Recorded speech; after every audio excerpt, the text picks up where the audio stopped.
YouTube, what it do? It's the Good Brother Biz by Josh, coming at y'all live and direct.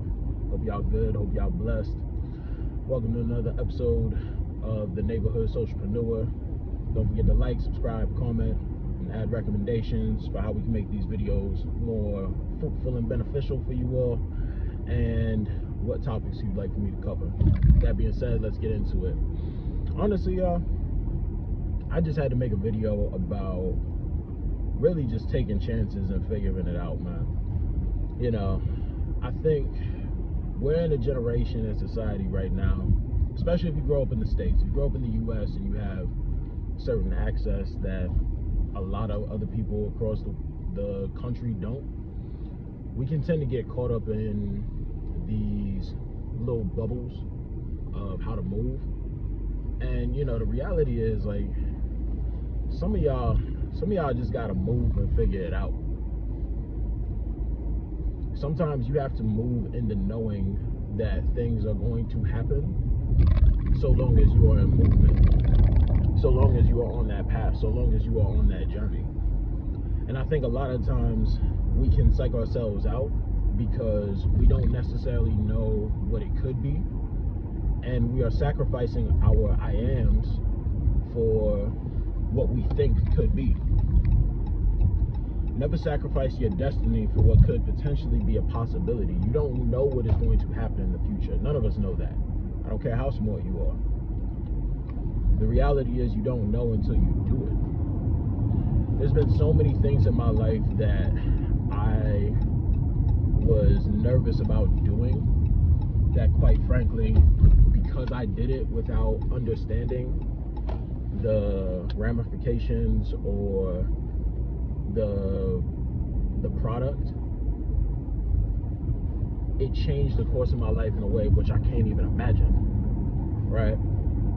I think back on myself, I'm 28 years blessed right now, right? I don't like to say 28 years, well, I'm 28 years old, I'm 28 years young, I'm 28 years blessed, however you want to put it, right?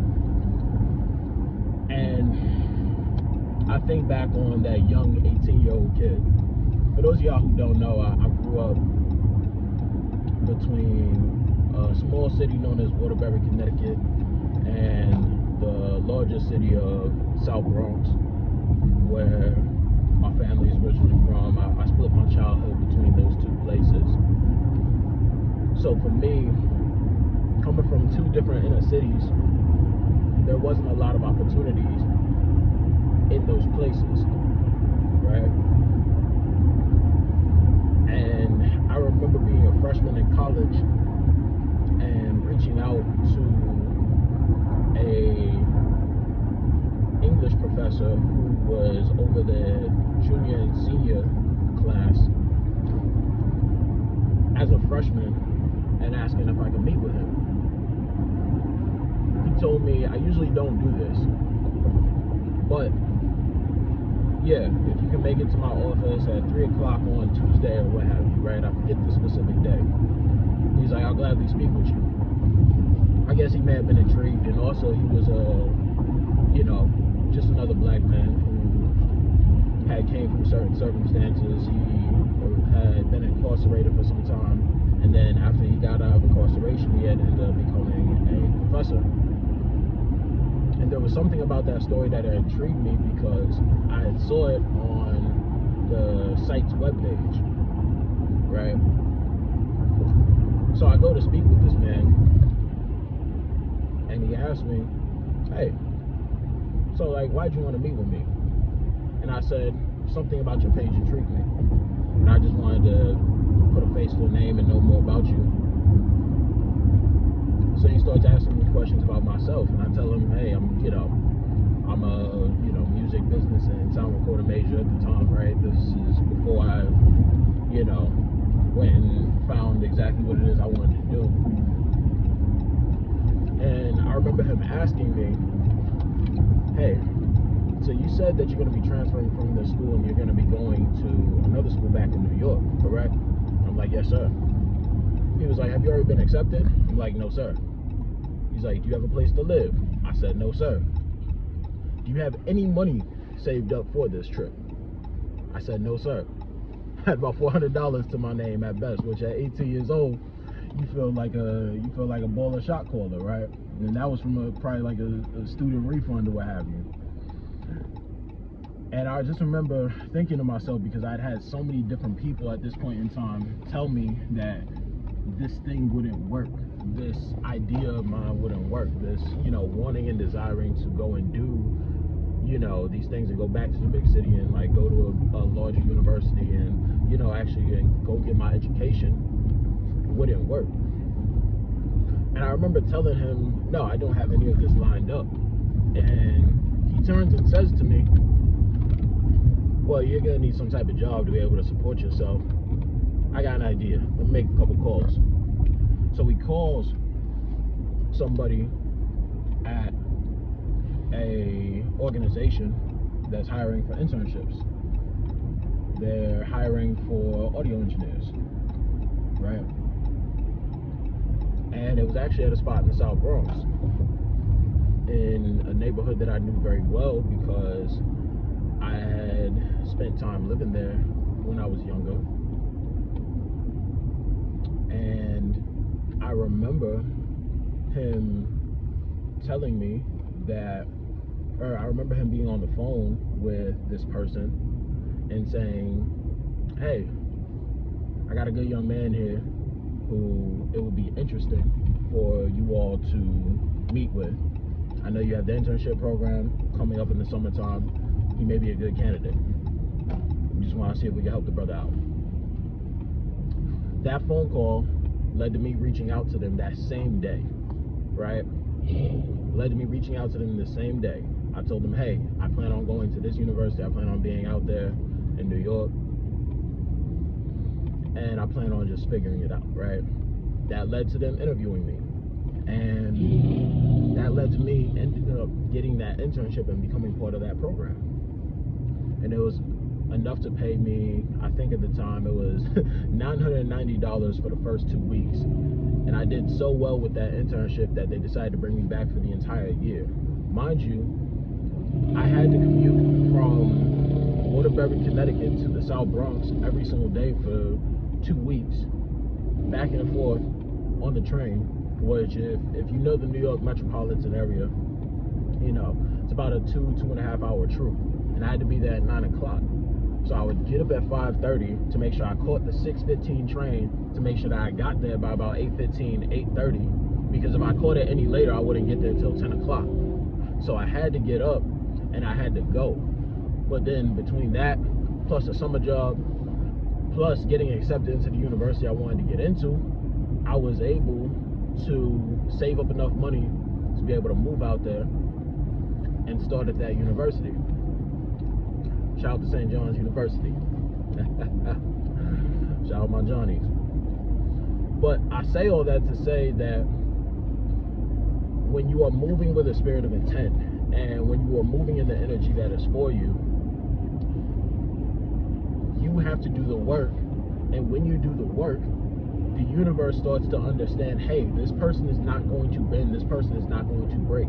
It's not to say that it's going to be easy. It wasn't easy getting up at 5:30 in the morning. It wasn't easy sacrificing most of my summer to save up the money. It wasn't easy to have to go and do this internship and work with these, and work directly in this community. It wasn't easy to go and do the work. It was hard work. It was fun, but it was hard. But I realized that if I do this, and I continue to do this on this level, I'll be okay. And I will be able to, this will carry me over in the rest of my life. And it's so crazy because that internship led to me getting my first full-time job later. And that full-time job led me getting my first full-time job that was able to pay me a livable wage.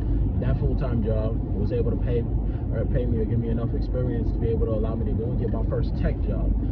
That first tech job was enough to be able to allow me to get the experience to be able to go and work in this industry. Now fast forward a few years later, I'm able to make great money, and I'm just a kid from the South Side, man. I'm just a kid from South Bronx by way of East Side Waterbury. Like, I'm just from around the way. You know what I mean? My mother took care of us on, EBT and Social Security coming up. Like, that wasn't, I don't come from the world of being able to get, or just like be able to make phone calls. But that situation, when I reflect on it, that changed the course of my life, because I had realized that your network is truly your net worth.